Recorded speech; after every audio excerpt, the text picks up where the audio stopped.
যুক্তরাষ্ট্রের vice president JD Vance 4 দিনের সফরে ভারত যাচ্ছেন। তিনি এমন সময় ভারতে যাচ্ছেন যখন প্রতিবেশী দেশ চীনের সঙ্গে শুল্ক আরোপ নিয়ে যুক্তরাষ্ট্রের তীব্র বাণিজ্য যুদ্ধ চলছে। দুই শক্তিশালী দেশের এই দ্বন্দ্বে বিশ্ব অর্থনীতিতে কী প্রভাব পড়তে পারে তা নিয়ে দেন দরবারের মধ্যে এই সফরে জেডি ভ্যান্স ভারতের প্রধানমন্ত্রী নরেন্দ্র মোদীর সঙ্গে সাক্ষাৎ করবেন।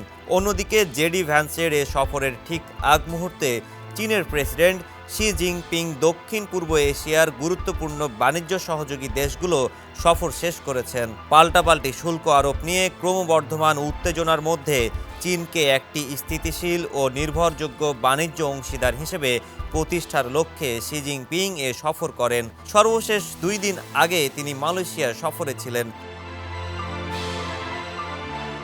ভারতের পররাষ্ট্র মন্ত্রণালয় এক বিবৃতিতে জেডি ভ্যান্সের সফরের কথা জানিয়েছে। এতে বলা হয়েছে, সফরে দুই দেশই দ্বিপাক্ষিক সম্পর্ক এগিয়ে নেওয়ার ব্যাপারে আলোচনা পর্যালোচনার সুযোগ দেবে। ভ্যান্সের সফরসূচি অনুযায়ী দিল্লি যাওয়ার আগে আজ শুক্রবার তিনি ইতালি সফরে যাবেন। প্রেসিডেন্ট ডোনাল্ড ট্রাম্পের তৃতীয় মেয়াদে বিশ্বের বিভিন্ন দেশের সঙ্গে কূটনৈতিক যোগাযোগ রক্ষায় নেতৃত্ব দিচ্ছেন ভ্যান্স। এবছরের জানুয়ারিতে প্রেসিডেন্টের দায়িত্ব নেওয়ার পর ট্রাম্প এখনও কোনো দেশ সফর করেননি।